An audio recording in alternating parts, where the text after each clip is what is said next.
ঢাকার শাহবাগের প্রজন্ম চত্বরের প্রতিকৃতি ভেঙে ফেলা হয়েছে। গণপূর্ত মন্ত্রণালয় ওই স্থাপনাটি ভেঙেছে বলে জানিয়েছেন শাহবাগ থানার ভারপ্রাপ্ত কর্মকর্তা খালিদ মনসুর।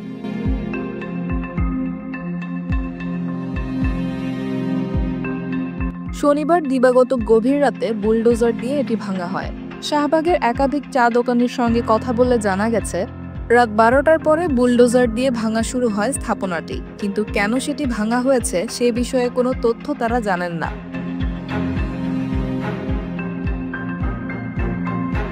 ওসি খালিদ মনসুর বলেন, এটা গণপূর্ত মন্ত্রণালয়ের বিষয়। যেহেতু তাদের আওতায়, তারা কেন ভেঙেছে সেটা আমি জানি না।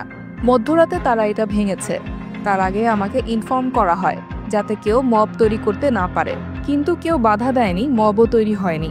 যতদূর মন্ত্রণালয় আমাকে জানিয়েছে, এখানে জুলাই কেন্দ্রিক একটা নতুন স্থাপনা তৈরি হবে।